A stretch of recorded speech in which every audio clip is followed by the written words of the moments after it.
Hello everyone, welcome to E law academy. आज हम हमारा जो जामिया का पेपर हुआ था, मतलब एंट्रेंस एमएससी के लिए, ठीक है, उसके मैं क्वेश्चंस करा रही हूँ ओडी के, ठीक है, ऑर्डिनरी डिफरेंशियल इक्वेशन का।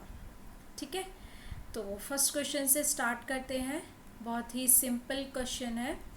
ठीक है, तो देखिए फर्स्ट क्वेश्चन क्या कहता है हमारे पास कि the particular integral of D square minus 2d plus 4 into में y is equals to e raise to the power x cos x। ठीक है, इसका पर्टिकुलर इंटीग्रल हमें निकालना है सिंपली। तो देखिए इसमें देखो, अब देखो हमें कॉम्प्लीमेंट्री फंक्शन निकालने की तो ज़रूरत नहीं है इसमें।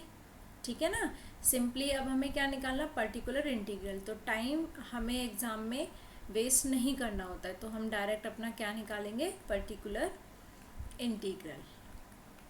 ठीक है, e raise to the power X cos X. ठीक है, अच्छा अब देखिए ये है ना, कभी भी जब एक्सपोनेंशियली फंक्शन और जो ट्रिग्नोमेट्री जब सेम आते हैं तो हम इसमें क्या करते हैं, जो e raise to the power मतलब e raise to the power जो ए एक्स होता है ना, जो 1 के अपॉन में होता है, तो हम यहाँ पे प्लस कर देते हैं इस टाइप से, डी प्लस ए। तो यहाँ पे क्या है, 1 है ना, तो 1 डिवाइडेड बाय, अब देखो यहाँ पे 1 है तो d प्लस 1 का होल स्क्वेयर माइनस 2 इंटू में d प्लस 1 एंड प्लस 4, और ये जो ई एक्स है वो यहाँ पर आ जाएगा, और कॉस एक्स का भी हमने यूज़ नहीं किया है तो इसको इधर ही रखना है। ठीक है, यहाँ तक समझ आ गया। अब सेम, अब आपको क्या करना है, ई एक्स जब आप इसको सॉल्व करोगे डी स्क्वेयर प्लस 1 इसका होल स्क्वेयर, और जब आप ओपन करोगे फिर यहाँ से 2d माइनस 2 प्लस 4। ठीक है, ये कैंसिल, यहाँ से क्या बचेगा, 2 प्लस 1, तो क्या बना आपके पास यहाँ से e raise to the power X, यहाँ से आपके पास 2 प्लस 1 यानी कि 3 बन गया, एंड कॉस एक्स। ठीक है, कॉस एक्स के एंगल में क्या होता है, जैसे कॉस एक्स का होता है ना ए एक्स, तो ये हो जाता है D square is equals to minus A square. ठीक है, तो यहाँ पे एंगल क्या है, 1, तो क्या यहाँ पे क्या बन जाएगा, डी स्क्वेयर की जगह -1 प्लस 3 इंटू में कॉस एक्स, तो क्या बन गया आपके पास, e raise to the power X cos X divided by 2। ये आपके पास बन गया इसका पर्टिकुलर इंटीग्रल इस फंक्शन का। तो कौन सा ऑप्शन करेक्ट हो गया आपके पास, बताइए, ऑप्शन 3 इज करेक्ट। ठीक है, सेकेंड क्वेश्चन है, solution of 1 plus Y square into में D X is equals to tan inverse Y minus X into में डी वाई। इसका आपको क्या निकालना है, सॉल्यूशन निकालना है। ठीक है, तो देखिए बहुत इजी क्वेश्चन है। यहाँ पे ये देखिए question number 2, 1 plus Y square into में D X tan inverse Y minus X into में डी वाई। ठीक है, पहले तो आप इसको सेपरेट कर लीजिए, 1 प्लस वाई स्क्वेयर, ठीक है, एंड डी एक्स अपॉन में डी वाई ले लीजिए, और इधर आपके पास tan inverse Y minus x हो जाएगा, ये इनवर्स है। ठीक है, तो डी एक्स अपॉन में डी वाई क्या बनेगा, tan इनवर्स वाई अपॉन में 1 प्लस वाई स्क्वेयर, ये है ना, तो दोनों के अपॉन में आ जाएगा ये। ठीक है भाई, यहाँ तक समझ में आया। इसको अगर मैं और अच्छे से लिखना चाहूँ तो x वाली कंडीशन को इधर ले आइए, और ये जो इनवर्स वाली है मतलब इसका एंगल क्या है, y में है, इसको इधर रख दीजिए। तो ये आपके पास p ऑफ x वाली फॉर्म बन गई ना, बन गई ना। ठीक है ना, तो ये p ऑफ y है, सॉरी ये q ऑफ y है। ठीक है, अब इसका हम इंटीग्रेटिंग फैक्टर निकालते हैं। तो इंटीग्रेटिंग फैक्टर में p ऑफ y इंटू में dy लेते हैं, तो इंटीग्रेटिंग फैक्टर इसका क्या बनेगा, p ऑफ y के फॉर्म में, तो 1 अपॉन में 1 प्लस वाई स्क्वेयर इंटू में डी वाई, जो कि आपके पास e raise to the power tan inverse y इसका होता है। तो इसका फिर एक फॉर्मूला होता है x इंटू में integrating factor integrating factor into में q ऑफ y इंटू में dy plus c। It means x के मल्टीप्लाई में आपको लेना है इंटीग्रेटिंग फैक्टर। तो x e raise to the power tan inverse y, यहाँ से इंटीग्रेटिंग फैक्टर है e raise to the power tan inverse y into में tan inverse y divided by one plus Y square into में D Y plus C. ठीक है, तो let करना है आपको कि टेन इनवर्स y हमने t ले लिया, तो ये क्या बनेगा one plus Y square into में डी वाई, डिफ्रेंशिएशन करोगे ये डी टी बन गया। तो अब तो और भी ज़्यादा सिंपल हो गया, x e raise to the power tan inverse y, यहाँ से t बना e raise to the power t, ठीक है, इंटू में डी टी प्लस सी। ये आपके पास फर्स्ट फंक्शन, ये आपके पास सेकेंड फंक्शन। तो आप जब इसको सॉल्व करोगे ये तो आपके पास एज इट इज़ रहेगा, t e raise to the power t first function as it is, second function का इंटीग्रेशन, फिर सेम फर्स्ट फंक्शन का यहाँ से डिफ्रेंशिएशन, सेकेंड का इंटीग्रेशन, ये आ गया प्लस सी। ठीक है, तो फिर x e raise to the power tan inverse y, यहाँ से अब आपको ये क्या हो जाएगा ई टी हो जाएगा प्लस सी। ठीक है, तो थोड़ा सा और इसको हम एक्सपेंड करते हैं, इसमें e raise to the power t common ले लेते हैं, t minus one plus C, ये बना ना। अब बस वैल्यूज़ पुट कर दीजिए इसमें t की, x e raise to the power tan inverse y, e raise to the power tan inverse y, tan inverse y minus one plus C. ठीक है, जिसको आप x की वैल्यू, अगर मैं ये देखिए, अगर मैं बात करूँ, देखो x की वैल्यू मतलब c कांस्टेंट प्लस में आ रहा है ना, ऑप्शन से अगर मैं मैच करूँ तो आपके पास यहाँ से x की वैल्यू क्या आ जाएगी टेन इनवर्स, ये कैंसिल हो जाएगा x का, तो इससे tan inverse y minus one plus c e raise to the power minus tan inverse y, ये है हमारे पास x की वैल्यू। ठीक है, टेन इनवर्स y में है। तो देखिए कौन सा ऑप्शन करेक्ट हो गया आपके पास, ऑप्शन नंबर वन। देखिए x की वैल्यू फर्स्ट और सी में से चेक करना, tan inverse y minus one आ रहा था हमारे, तो ऑप्शन वन इज करेक्ट। ठीक है, अब देखिए question number third, the differential equation है आपके पास y double dash plus six y dash plus nine y is equals to 50 e raise to the power 2x है पर्टिकुलर इंटीग्रल। इसमें भी आपको क्या निकालना है, पर्टिकुलर इंटीग्रल निकालना है। बहुत सिंपल क्वेश्चन है। ठीक है, ये आपके पास चलिए अब देखते हैं हम, ये देखिए क्वेश्चन नंबर थर्ड। ठीक है, y double dash plus six y dash plus nine y 50 e raise to the power 2x निकालना है। बहुत सिंपल है, पर्टिकुलर इंटीग्रल निकालना है, कॉम्प्लीमेंट्री फंक्शन के चक्कर में हमें नहीं पढ़ना है। 6d plus nine 50 e raise to the power 2x, 50 आपके पास क्या है कांस्टेंट है, तो इसको पहले इधर लिख लीजिए। मैंने फर्स्ट क्वेश्चन में बताया था e की पावर अगर ax है तो आपको क्या करना है, d प्लस a आपको इसमें यूज़ करना है। ठीक है ना, तो बस आप इसको भी यूज़ कर लीजिए इसमें। अच्छा एक सेकेंड, नहीं जी ये सॉरी, ये आपके उसके लिए था जब आपके पास ट्रिग्नोमेट्री फंक्शन गिवन हो। ठीक है ना, लेकिन अगर सिंपल है वो, अगर अकेला है तो जो भी ax है तो आपको d की जगह a पुट कर देना है इसमें। ठीक है, तो यहाँ पे क्या है टू है ना, तो two raise to the power two, six मतलब d की जगह टू पुट कर देना है आपको, e raise to the power 2x। ठीक है, ये रहेगा। तो 50 इंटू में वन अपॉन में 4 plus 12 plus 9 e raise to the power 2x, तो 50 divided by 25 e raise to the power 2x, cancel होके 2, तो आपके पास 2 e raise to the power 2x आ गया इसका पर्टिकुलर इंटीग्रल।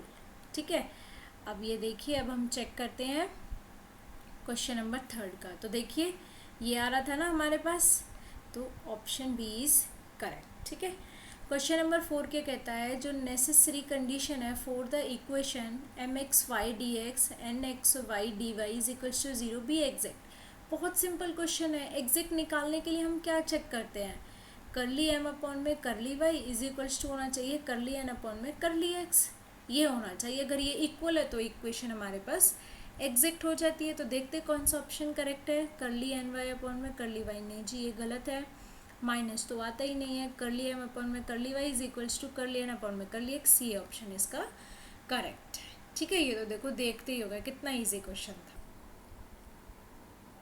अब है हमारे पास क्वेश्चन नंबर 5। ये आपके जो तीनों क्वेश्चंस हैं वो आपके पीडी से रिलेटेड हैं।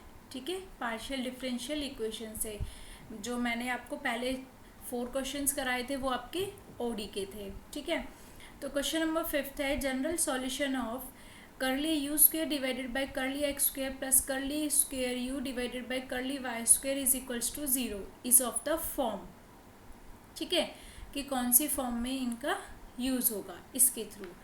तो आप इसको इस तरीके से भी लिख सकते हैं। ठीक है, देखो पीडी में क्या होता है, पीडी में जो एक्स होता है उसको तो हम डी स्क्वेयर लिखते हैं, और जो डबल वाई में होता है उसको हम डी डैश स्क्वेयर लिखते हैं। ठीक है, तो जब अब देखो इसकी तो ये वाली फॉर्म बन गई। तो जब हमारे पास पीडी में क्या होता है, डी की वैल्यू हमारे पास ऑक्सिलरी इक्वेशन में m रहती है एंड डी डैश की वैल्यू 1 रहती है। ठीक है, हमारे पास ये होती हैं। तो जब हम इसकी ऑक्सिलरी इक्वेशन बनाते हैं तो m square plus 1 is equals to 0। ठीक है, इट मीन्स m की वैल्यू प्लस माइनस आयोटा बनेगी। ठीक है, अच्छा अब आती है इसकी कि मतलब जो इसका जनरल सॉल्यूशन जो उन्होंने पूछा है। ठीक है, तो जनरल सॉल्यूशन इसका क्या होगा हमारे पास, देखिए φ1 ऑफ जो इसका फॉर्मूला होता है y plus m1x plus φ2 y plus m2x। ठीक है, कुछ लोग इस तरीके से भी लिखते हैं और कुछ लोग इस तरीके से भी लिखते हैं, इंटरचेंज कर देते हैं, मतलब x को आगे आ जाता है एंड m1y इधर आ जाता है। ठीक है ना, तो दोनों तरीके से सही है। जैसा आपको ऑप्शन में गिवन है आप उसी तरीके से उस फॉर्मूले को यूज़ कर लीजिए, कोई दिक्कत वाली बात इसमें नहीं है, ये दोनों ही आपके सही हैं। ठीक है, अच्छा अब देखिए इसमें m1 m2 है ना, तो इट मीन्स हम यहाँ से m1 की वैल्यू आयोटा एंड m2 की वैल्यू माइनस आयोटा। ठीक है, ये ले लिया हमने। तो बस अब बनाइए। देखो अब यहाँ पे अगर हम ऑप्शन में आए तो देखो सबसे पहले x आ रहा है इसमें। ठीक है, तो कौन सा वाला फंक्शन यूज़ होगा, ये वाला हमारे पास। तो पुट कीजिए x प्लस m1 क्या है, iota iota y plus φ2 of x। अब देखिए m2 क्या है, माइनस आयोटा y। ये बन गया हमारे पास कंप्लीट। तो देखते हैं कौन सा ऑप्शन मैच होता है। देखिए फर्स्ट ऑप्शन ही मैच हो गया इसका, u is equals to f of x plus iota y. अच्छा φ1 की जगह आप इसको एफ भी पुट कर सकते हो। ठीक है ना, इसमें कोई दिक्कत वाली बात नहीं है। ये तो अपना अपना सबका रिप्रेजेंट करने का एक तरीका होता है कि फंक्शन है, हमने φ1 φ2 ले लिया, कोई वो भी ले लेता है ψ1 ψ2। ठीक है ना, वो अपना अपना होता है। तो हमारे पास फर्स्ट ऑप्शन इसका हो गया करेक्ट। ठीक है, क्वेश्चन नंबर 6 है आपके पास, the differential equation F double X plus 2fxy plus 4fy is equals to 0 is classified. कि ये जो डिफरेंशियल इक्वेशन है ये हाइपर इलिप्टिक है या हाइपरबोलिक है या पैराबोलिक है। ठीक है, तो इसमें देखिए आप f double x 2fxy plus 4fy is equals to 0।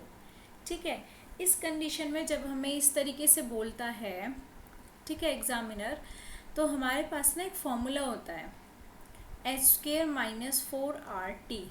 ठीक है, इसमें जो R होता है वो f डबल एक्स होता है। ठीक है, इसका coefficient of f double x, इसमें fxy का कॉफिशिएंट होता है एंड t में आपका fyy का कॉफिशिएंट होता है। ठीक है, ये होता है।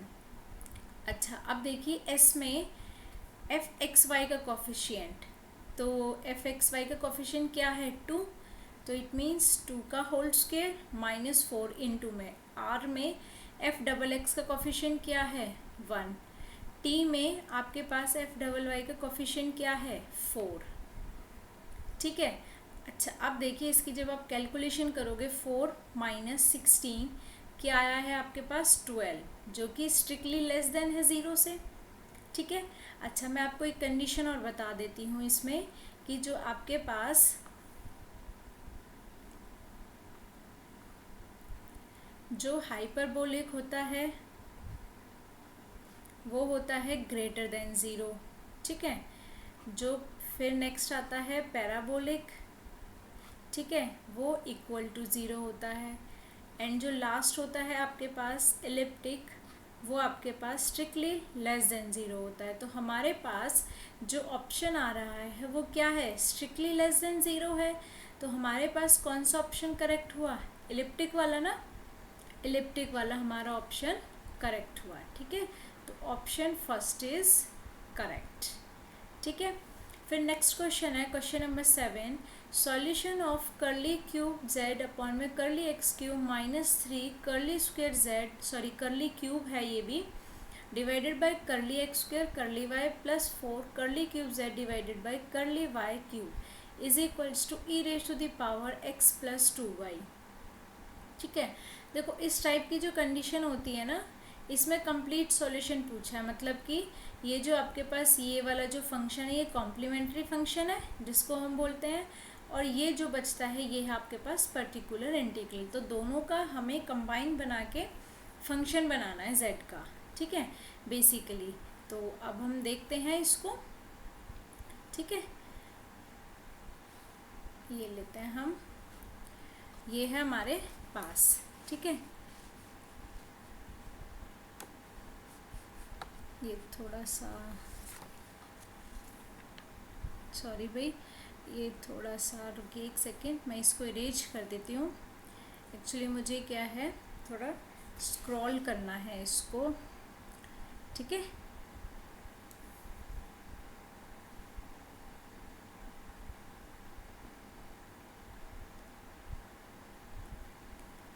ये देखिए हो गया हमारा। ठीक है, क्वेश्चन नंबर 7।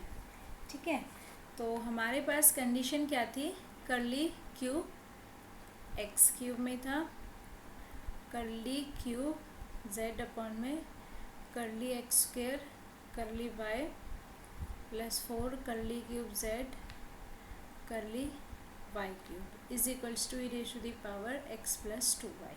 ठीक है, वही जो मैंने आपको बताया था कि जो x वाला होता है वो d के लिए एंड जो d डैश होता है वो y के लिए। ठीक है, तो ये क्या बन गया d क्यूब, यहाँ से एक्स स्क्वेयर 2 है, it means d square, y का 1 है तो d डैश, और आगे आ जाएगा 3 प्लस 4 यहाँ से d डैश क्यूब।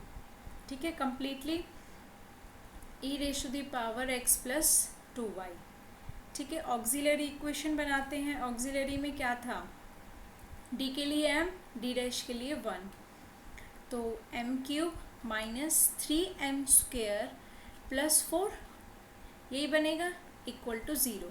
ठीक है, ऑक्सिलरी इक्वेशन के लिए यहाँ से। ठीक है, जब आप इसकी वैल्यूज़ निकालोगे m की जो रूट्स निकलेंगे वो आपके पास निकलेंगे -1 2 2, ये तो आप निकाल ही सकते हो, बहुत ईजी है ये। ठीक है, तो जो इसका कॉम्प्लीमेंटली जो फंक्शन बनेगा वो बनेगा 5 ऑफ y माइनस एक्स, जो मैंने आपको फॉर्मूला बताया था।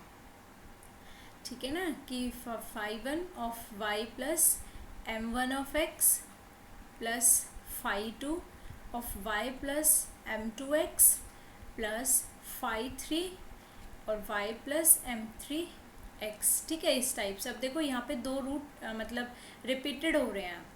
ठीक है ना, तो अब इसमें आप क्या करोगे, यहाँ पे जब आप, एक सेकेंड मैं आपको करके बताती हूँ। 5 का हो गया, -1 था, 5 के लिए तो y प्लस 2x का हो गया।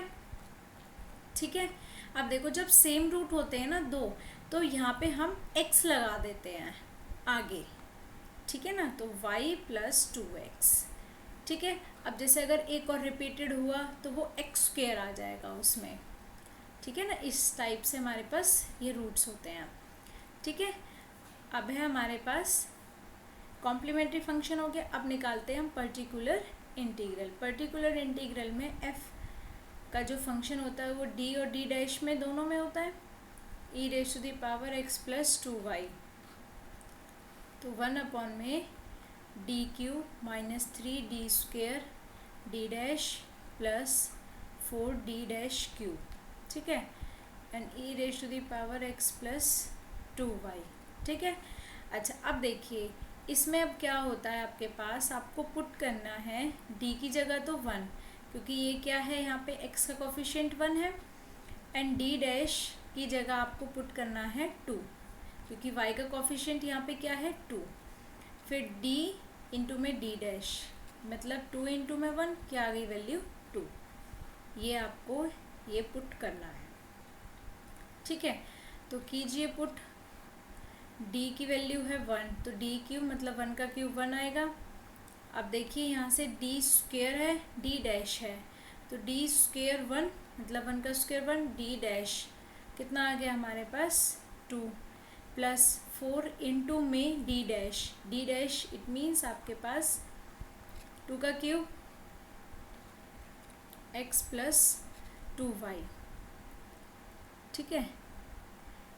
फिर नेक्स्ट करते हैं हम इसको सॉल्व करते हैं, 1 minus 6 plus 32 e raise to the power x plus 2y, तो अब जब आप इसको कैंसिल करोगे -5 एंड -5 फिर 32 में से करोगे तो e raise to the power x plus 2y कितना बन जाएगा 27, ये आपके पास आ गया पर्टिकुलर इंटीग्रल। तो टोटल फंक्शन क्या बनता है CF plus particular integral, complementary function क्या आया था y1 y minus x plus y2 y plus 2x and x phi3 y plus 2x, ठीक है। अब particular integral e raise to the power x plus 2y divided by 27, ये है।